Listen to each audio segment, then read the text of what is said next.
مولاي صل وسلم دائما أبدا.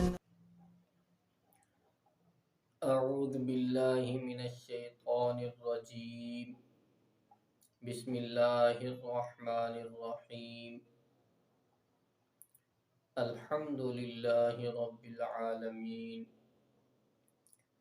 شروع اللہ کے نام سے جو سب پر مہربان، بہت مہربان ہے۔ تمام تعریفیں اللہ کے لیے ہیں جو تمام جہانوں کا پروردگار ہے۔ الرحمن الرحیم، سب پر مہربان، بہت مہربان ہے۔ صدق اللہ العظیم۔ قرآن پاک کی سب سے پہلی سورت سورۃ فاتحہ ہے۔ یہ سورت مکی سورت ہے اور اس میں 7 آیات ہیں۔ 7 آیات پر یہ سورت مشتمل ہے، اور اللہ رب العزت نے اس سورت کو اپنے محبوب حضرت محمد صلی اللہ علیہ وسلم پر نازل فرمائی، اور ایسی صورت ہے کہ اس سے پہلے ایسی کوئی صورت اللہ رب العزت نے نازل نہیں فرمائی، اور نہ ہی اس جیسی صورت خود قرآن پاک میں اللہ رب العزت نے نازل فرمائی۔ تو یہ صورت اس کی خصوصیت ہے، اور پھر جیسے اس کی فضیلت اس سے پہلے آپ حضرات کو بتائی گئی ہے کہ یہ بہت زیادہ فضیلت کی حامل ہے۔ 7 آیات ہیں۔ اب 7 آیات میں سے پہلی 3 آیات یہ اللہ رب العزت کی تعریف میں بیان کی گئی ہیں۔ پہلی 3 آیات میں اللہ رب العزت نے خود اپنی تعریف بیان کی ہے، اور آخری 3 آیات میں اللہ رب العزت نے انسان کو دعا کا طریقہ سکھلایا ہے۔ انسان جو اللہ رب العزت سے دعا کرتا ہے تو دعا مانگنے کا ادب کیا ہے، دعا مانگنے کا طریقہ کیا ہے، انداز کیا ہونا چاہیے، تو اللہ رب العزت نے انسان کو وہ بتلایا ہے۔ تو پہلی 3 آیات میں اللہ کی تعریف، اور آخری 3 آیات میں انسان کو دعا کرنے کا طریقہ بتلایا گیا ہے، سمجھایا گیا ہے کہ جب اللہ رب العزت سے انسان دعا کرے، اللہ سے کوئی دعا مانگے تو کس انداز سے مانگنی چاہیے، کیا آداب ہونے چاہیے، کیا طریقہ ہونا چاہیے، تو اس کی تعلیم دی گئی ہے کہ اس انداز سے ہونی چاہیے۔ تو پہلی میں اللہ کی تعریف کی طرف اشارے ہیں، اللہ کی حمد ہے، تعریف ہے، اور آخری 3 میں دعا کی طرف ہے، دعا کی درخواست کا طریقہ، دعا کیسے کرنی چاہیے۔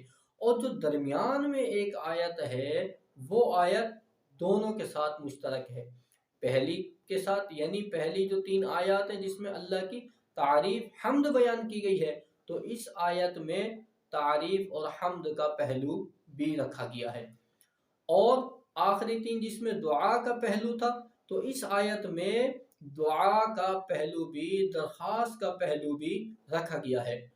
تو درمیان والی آیت پہلی 3 آیات اور آخری 3 آیات کے ساتھ ملی ہوئی ہے۔ اس کا مضمون ان دونوں کے ساتھ ملتا جلتا ہے کہ پہلی کا بھی مضمون اس میں شامل اور آخری 3 کا مضمون بھی اس میں شامل ہے۔ چنانچہ حدیث پاک میں آتا ہے، رسول اللہ صلی اللہ علیہ وسلم نے ارشاد فرمایا، اللہ رب العزت فرماتے ہیں کہ نماز یعنی مراد سورۃ الفاتحہ ہے، کہ سورۃ الفاتحہ یہ میرے اور میرے بندوں کے درمیان مشترک ہے، میرے اور میرے بندوں کے درمیان یہ مشترک ہے کہ آدھا حصہ میرے لیے ہے اور آدھا حصہ میرے بندوں کے لیے ہے۔ چنانچہ حدیث پاک میں آتا ہے کہ جب بندہ کہتا ہے الحمدللہ رب العالمین، اللہ رب العزت فرماتے ہیں میرے بندے نے میری تعریف کی ہے۔ پھر بندہ کہتا ہے الرحمن الرحیم، تو اللہ رب العزت فرماتے ہیں میرے بندے نے میری ثنا بیان کی ہے، میری تعریف بیان کی ہے، پھر بندہ کہتا ہے مالک یوم الدین، اللہ فرماتے ہیں میرے بندے نے میری بزرگی بیان کی ہے، تو میرے بندہ جو مانگے گا میں اس کو عطا کروں گا۔ پھر بندہ آگے کہتا ہے اہدنا الصراط المستقیم صراط الذین انعمت علیہم غیر المغضوب علیہم ولا الضالین۔ اب پچھلی کے بارے میں اللہ نے فرمایا کہ یہ میرے لیے ہے، تو جب بندہ یہ کہتا ہے یعنی اہدنا الصراط المستقیم کے بعد اور اخیر تک پڑھتا ہے تو اللہ رب العزت فرماتے ہیں کہ یہ میرے بندے کے لیے ہے، یہ میرے بندے کے لیے ہے، اور جو میرا بندہ مانگے میں اس کو عطا کروں گا، جو اس نے مانگا میں اس کو دے دوں گا، جو مانگا ہے اس کو مل جائے گا۔ تو سورۃ فاتحہ نصف ہے، نصف اللہ کے لیے ہے اور نصف بندے کے لیے ہے۔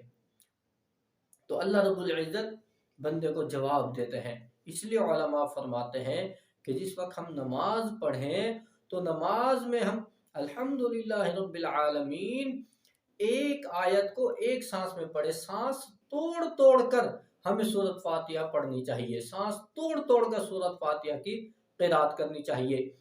لیکن ہم تو غلطی یہ کرتے ہیں کہ بھی الحمدللہ رب العالمین الرحمن الرحیم مالک یوم الدین ملا کر پڑھ دیتے ہیں۔ گناہ کی بات نہیں ہے، گناہ نہیں ہے ملانا کہ ملائیں گے تو گناہ ہو جائے گا، یا نماز نہیں ہوگی، یا نماز فاسد ہو جائے گی، یا نماز باطل ہو جائے گی، ایسی بات نہیں ہے۔ لیکن سورۃ الفاتحہ جب پڑھی جائے بہتر اور افضل طریقہ یہ ہے کہ ایک ایک آیت کو علیحدہ علیحدہ کر کے پڑھا جائے۔ جب ایک ایک آیت علیحدہ علیحدہ کر کر پڑھی جائے گی تو اللہ رب العزت ایک ایک آیت پر بندے کو جواب دیتے ہیں۔ تو سورۃ الفاتحہ اللہ رب العزت فرماتا ہے الحمدللہ، تمام تعریفیں اللہ کے لیے ہے، تمام تعریفیں اللہ کے لیے ہے۔ اور حقیقت میں کیونکہ انسان دیکھتا ہے، دنیا میں کوئی چیز بھی دیکھتا ہے، کوئی اچھا مکان دیکھا، کبھی چاند دیکھے، کبھی کوئی اچھا درخت دیکھا، کبھی کوئی پرندے دیکھے، کبھی کوئی جانور دیکھے، انسان کہتا سبحان اللہ سبحان اللہ، اس کی تعریف کرتے ہیں کہ کتنا اچھا انسان ہے، کتنا اچھا گھر ہے، یہ کتنا اچھا نظام ہے، یہ کتنے اچھے معاملات ہیں، تو نہ جانے کیسے۔ اب جب کسی گھر کی تعریف کی جاتی ہے، کسی چیز کی تعریف کی جاتی ہے تو حقیقت میں اس کے بنانے والے کی تعریف کی جاتی ہے۔ تو جب ہم جہان والوں کی تعریف کریں گے، جہان کی تعریف کریں گے، کائنات کی تعریف کریں گے، کائنات والوں کی تعریف کریں گے، تو وہ حقیقت میں اللہ رب العزت کی تعریف ہے۔ تو جس کی بھی تعریف کریں حقیقت میں اللہ رب العزت کی تعریف ہو رہی ہوتی ہے۔ تو تمام تعریفوں کا جو مالک ہے، تمام تعریفوں کے جو لائق ہے، تمام تعریفیں جس کو جچتی ہیں وہ کون ہے؟ وہ اللہ رب العزت کی ذات ہے، وہ اللہ رب العزت کی ذات ہے۔ تو فرمائے الحمدللہ رب العالمین، الحمدللہ تمام تعریفیں اس پروردگار کے لیے، یعنی اللہ کے لیے ہے، اللہ کے لیے ہے۔ رب العالمین، رب کہتے ہیں تربیت کرنے والا، پالنے والا، یعنی رب کے اندر یہ معنی ہے کہ کسی کو آہستہ آہستہ تدریجاً آہستہ آہستہ اس کی تربیت کرنا، اس کو پالنا۔ تو اللہ رب العزت کائنات، پوری کائنات کے نظام کو چلا رہے ہیں، اور وہ ایسے ہی چلا رہے ہیں۔ دیکھیں بچہ ماں کے پیٹ میں ہوتا ہے، اب ماں کے پیٹ میں اس کو کیسے نظام اس کا چلانا ہے، کیسے اس کو کھلانا ہے، اس کو پالنا ہے، پھر ماں کے پیٹ سے باہر آتا ہے، پھر اس کی غذا کیسی ہوتی ہے، پھر آہستہ آہستہ بچہ بڑا ہوتا ہے، تربیت پاتا ہے اور بڑا ہوتا رہتا ہے۔ تو اس طرح جس طرح بچہ آہستہ آہستہ بڑا ہو رہا ہوتا ہے اور آہستہ آہستہ تدریجاً بڑھتا ہے، ایسے اللہ رب العزت پورے جہان کی پرورش کرتے ہیں، پورے جہان کی تربیت کرتے ہیں۔ وہ ایسے اسی انداز سے تدریجاً آہستہ آہستہ اللہ رب العزت ان کی تربیت کرتے ہیں۔ اس لیے فرمایا رب العالمین کہ تمام جہانوں کا پروردگار ہے، یعنی تدریجاً ان کی تربیت کرنے والا ہے، ان کو پالنے والا ہے، ان کو کھلانے والا ہے، ان کو دینے والا ہے۔ اور عالمین، عالم کی جمع ہے، عالمین عالم کی جمع ہے، یعنی تمام جہان۔ یہ ہم جس دنیا میں ہم رہ رہے ہیں، جس میں سورج ہے، چاند ہے، ستارے ہیں، اور نہ جانے کیا کچھ ہے، جمادات، حیوانات، نباتات، بہت کچھ ہے. تو یہ ایک عالم ہے، یہ ایک عالم ہے. اور اس کے علاوہ بہت سارے عالم ہیں، اس کے علاوہ بہت سارے عالم ہیں، اور وہ سارے کے سارے عالم وہ اللہ رب العزت کے ہیں، اور سارا نظام اللہ رب العزت کے کنٹرول میں ہے. اب یہ ایک عالم ہے، اور اس سے باہر خلا ہے، اور خلا لا متناہی ہے، لا محدود ہے، لا محدود ہے، کوئی حد نہیں، کوئی انتہا نہیں. تو جس کی کوئی انتہا نہیں، جس کی کوئی حد نہیں، تو وہاں اللہ رب العزت نے نہ جانے کتنے عالم بسا رکھے ہیں، کتنے عالموں کا نظام چلا رہے ہیں.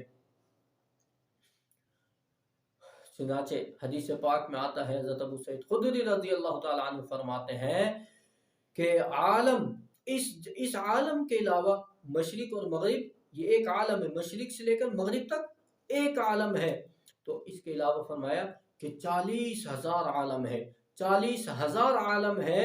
اور حضرت مقاتل جو امام التفسیر ہے فرماتے ہیں کہ 80,000 عالم ہے، 80,000 عالم ہے. اور اندازہ لگائیں 40,000 یا 80,000 عالم، اور سارا نظام اللہ رب العزت چلا رہے ہیں، اللہ رب العزت سب کا نظام چلا رہے ہیں. تو ہمیں تو جو یہ نظر آتا ہے، ہمیں تو بہت کم نظر آتا ہے. پورا جہان، پورا ہر چیز ہمیں نظر نہیں آتی، لیکن اللہ رب العزت سارا نظام چلا رہے ہیں. الرحمن الرحیم، اس کی تفسیر پیچھے بھی جیسے بیان کی ہے کہ الرحمن یعنی اللہ کی رحمت عام ہے، سب کو شامل ہے. کافر بھی اللہ کی رحمت سے حصہ لیتا ہے دنیا میں، جانور بھی، انسان بھی، حیوانات بھی، نباتات بھی، پوری کائنات وہ اللہ کی رحمت سے ہی چل رہی ہے، اللہ کی مہربانی سے چل رہی ہے. تو اللہ کی رحمت عام ہے، بہت وسیع ہے، سب حصہ پاتے ہیں. الرحیم بہت وسیع ہے، جس پر پڑتی ہے ساری پڑتی ہے، اس لیے یہ آخرت میں پڑے گی، اور ایمان والوں پر پڑے گی، مومنین پر پڑے گی، مسلمانوں پر پڑے گی. تو الرحمن الرحیم یعنی سب پر مہربان ہے، بہت رحم کرنے والا ہے، کامل رحم کرنے والا ہے. اشارہ ہے کہ ساری کائنات کا نظام بنایا ہے، یہ کوئی اللہ پر فرض نہیں تھا، کوئی واجب نہیں تھا، کوئی ضروری نہیں تھا کہ اللہ رب العزت نے بنایا. صرف اللہ کا فضل ہے، اللہ کی رحمت ہے. اللہ نے محض اپنی رحمت، اپنے فضل، اپنی مہربانی کرتے ہوئے یہ جہان بنایا ہے، اور اللہ رب العزت نے اس جہان کو مہکایا ہے، اس جہان کو چمکایا ہے.